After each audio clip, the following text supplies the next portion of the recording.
दोस्तों UPSC mains एक subjective exam है, यानी कि कोई फिक्स्ड आंसर नहीं है। आपके पास स्कोप है अपने हिसाब से क्वेश्चन को आंसर करने का, एंड एग्जामिनर के पास भी स्कोप है अपने हिसाब से मार्क्स देने का। सब्जेक्टिव और ऑब्जेक्टिव में डिफरेंस क्या है? प्रीलिम्स में अगर आपका एक क्वेश्चन सही है तो +2 मिलेंगे, गलत है तो -1/3 marking, -2/3 marks. But in mains ऐसा कुछ नहीं है, कुछ सही नहीं है, कुछ गलत नहीं है। लेकिन इस सब्जेक्टिविटी को हम कम कैसे कर सकते हैं? अगर एग्जामिनर खराब मूड में हो, जैसे कि इस टाइम पे मैं हूँ, तो उसका आपके इवैल्यूएशन पर क्या फर्क पड़ता है? कई बार ऐसा क्यों होता है कि आपने मेंस लिखा होता है, एक मेंस में आपके किसी ऑप्शनल में पेपर वन में 130 मार्क्स आ गए, अगले मेंस में 90 रह गए, अगले मेंस में 150 हो गए। ये वेरिएशंस क्यों आते हैं डिस्पाइट आपको लगता है कि सेम नॉलेज है, एंड हम फिर भी मार्क्स डिफरेंट स्कोर कर रहे हैं?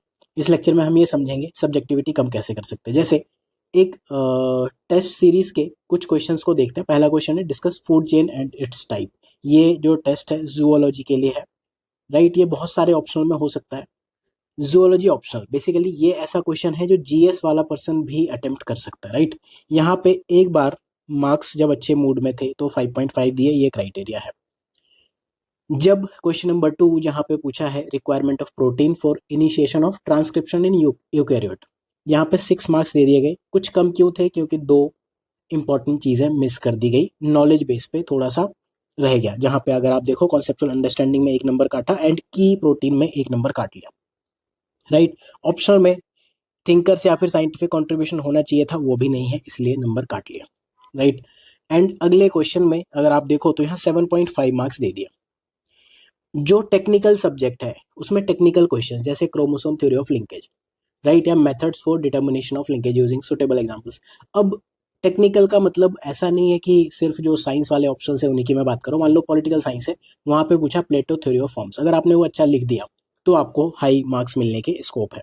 लेकिन वहीं पे अगर आप सपोज ऑप्ट करते हो कि प्रेशर ग्रुप पे या कोई जीएस टाइप क्वेश्चन अटेम्प्ट करते हो, तो वहां पे वेरिएशन हाई होंगे। जैसे मैं दिखाता हूँ, इस पेपर को इवेल्युएट करने वाला पर्सन मैं ही हूँ। जब एक बार ठीक मूड से चेक किया तो यहाँ 5.5, यहाँ 6 एंड यहाँ 7.5 मार्क्स है।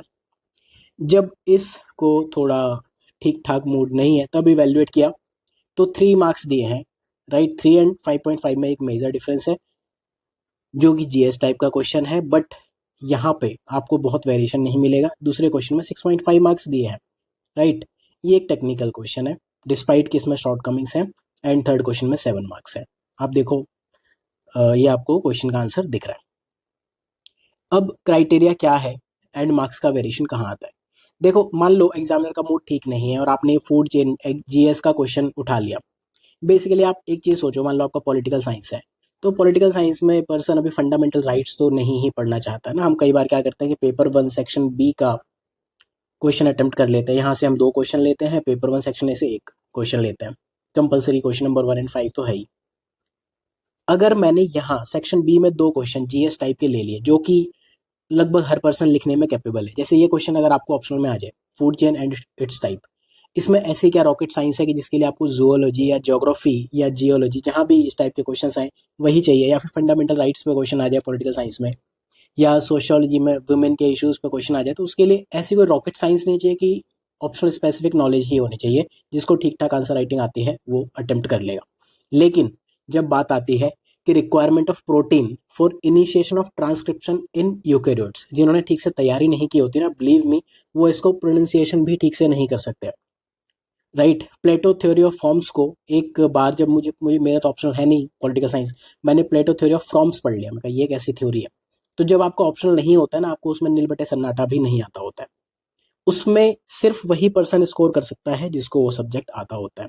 सिमिलरली ये वाला question chromosome theory of linkage, क्या कोई भी चांस ऐसा है कि अगर आपका जूलॉजी सब्जेक्ट नहीं है ऑप्शनल, तो आप इस क्वेश्चन में 7.5 तो छोड़ो, 0.5 मार्क्स भी स्कोर कर सकते हो? लेकिन अगर आप आंसर राइटिंग में बहुत बढ़िया हो ना, हो सकता है कि आप जूलॉजी वाले स्टूडेंट को पीछे छोड़ के यहाँ 6.5 नंबर भी स्कोर कर लो। क्यों? रीजन दिखाता हूं मैं आपको। इस क्वेश्चन की स्कोरिंग आप देखो। इस क्वेश्चन के बेसिकली 2 पार्ट है, राइट? इस क्वेश्चन का पार्ट है, पार्ट 1 इज कि आपसे पूछा है कि फूड चेन बता दो, एंड पार्ट 2 पूछा है टाइप ऑफ फूड चेन। तो बेसिकली मेरा स्ट्रक्चर इस तरह का दिखना चाहिए। इंट्रो कंक्लूजन तो ठीक ठाक है, एक हेडिंग दिखनी चाहिए थी फूड चेन की, एक हेडिंग दिखनी चाहिए थी टाइप ऑफ फूड चेन की। अब फूड चेन में मेरे पास बहुत सारी सब हेडिंग हो सकती हैं, बहुत सही सब हेडिंग हो सकती है। कैरेक्टरिस्टिक हो सकते हैं, थिंकर्स हो सकते हैं, इंपॉर्टेंस रोल इन इकोलॉजी हो सकता है, food chain versus food web हो सकता है, थ्रेट्स टू फूड चेन हो सकता है, protective measures to food chain हो सकता है, की स्पीसीज इन हो सकता है, इन फूड चेन हो सकता है, पिरामिड, इकोलॉजिकल पिरामिड आप बता सकते हो। आपके पास अखंड स्कोप है। तो यहाँ पे जैसे ही मैंने देखा और मेरा मूड भी ठीक नहीं है, यहाँ मुझे लगा कि फूड चेन पे क्वेश्चन पूछा है, आपने आंसर कर दिया, फूड चेन की कैरेक्टरिस्टिक्स बता दी, बहुत बढ़िया अटेम्प्ट किया आंसर लिखना। फिर भी जो फर्स्ट पार्ट है उसमें मुझे बस यही दिखा है, फूड चेन की और हेडिंग्स मिसिंग है। हाँ, टाइप्स में आपने एक टाइप लिखा, दूसरा टाइप लिखा, तीसरा भी टाइप हो सकता है, मिस कर दिया, उसका इतना इम्पैक्ट नहीं आएगा। बट इम्पैक्ट किस चीज़ का आएगा कि आपने बेसिकली क्वेश्चन का स्ट्रक्चर बेटर हो सकता था। But on the other hand इस टाइप के क्वेश्चंस में ये फिगर हालांकि गलत बनाया है, इसलिए भी यहाँ 6.5 है, अदरवाइज 7.5 मार्क्स हो सकते थे। This figure is not for eukaryote, this is for prokaryote. But उसके अलावा आप देखो ऐसा इस क्वेश्चन में क्या कमी है। इस क्वेश्चन में आपको 6.5 नंबर भी मिल सकते हैं, 7.5 भी मिल सकते हैं, 8.5 नंबर भी मिल सकते हैं, उससे ज़्यादा भी मिल सकते हैं। आपने फिगर बना दी, एक बना दी, की प्रोटीन्स आपने डिस्कस कर दिए, इसमें कंप्लीट मार्क्स क्यों नहीं मिले, क्योंकि मीडिएटर कॉम्प्लेक्स और ये दो तीन चीज़ें आपने मिस कर दिया। थिंकर ऐड कर सकते हो, नहीं ऐड करना तो कोई ऐसा बड़ा इशू नहीं हो जाएगा। सिमिलरली थर्ड क्वेश्चन, इसमें बहुत ज़्यादा क्या आप कर लोगे, क्रोमोसोम थ्योरी ऑफ लिंकेज पूछी है, आपने यहाँ बता दिया। एक हेडिंग यहाँ अगर हो जाती तो बेटर होता, ये हेडिंग होती, ये इतना स्पेस घेरता हुआ लगता तो बेटर होता, बट स्टिल आपने आंसर तो कर दिया।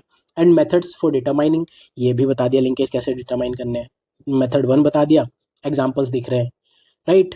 तो ये आपको दिखता है इस तरह से।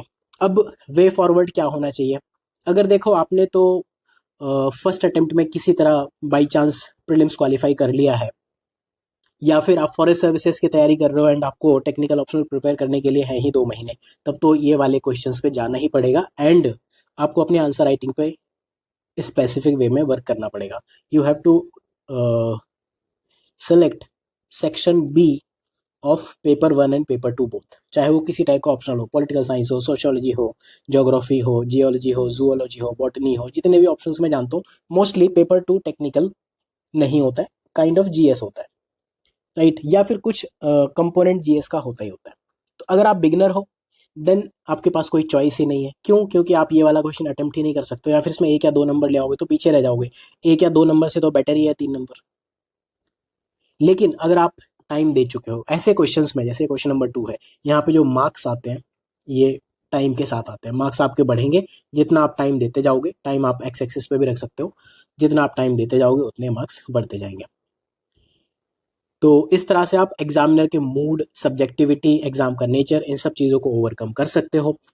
सजेशन यही है, अगर आपका फर्स्ट अटेम्प्ट है तो फिर जितना आपने टाइम दिया उसके हिसाब से ही होगा, या फिर टाइम कम दिया है तो फिर जीएस टाइप क्वेश्चंस अटेम्प्ट करने ही पड़ेंगे। लेकिन जैसे जैसे आप टाइम देते जाते हो या अटेम्प्ट बढ़ रहे हैं, देन अपने ऑप्शनल के इस तरह से ऑप्शनल स्पेसिफिक चीज़ों को लर्न करने पे टाइम दो। ये लगते ज़रूर डिफिकल्ट है, बट अगर आपका ऑप्शनल ही है तो फिर ईजी है ना। अभी मैं कहूँ ज्योग्राफी ऑप्शनल है आपका, अभी आपको मैं कह दूँ वेट ट्राइंगल क्या होता है, तो ये आना चाहिए, राइट। वेट ट्राइंगल वाला क्वेश्चन आना चाहिए, पेव थ्योरी वाला क्वेश्चन ज्योग्राफी में आना चाहिए, right. So thank you for watching, मिलते हैं नेक्स्ट लेक्चर में बढ़िया मूड के साथ, फिर बनाऊंगा, तब अच्छी मार्किंग करेंगे इसी में।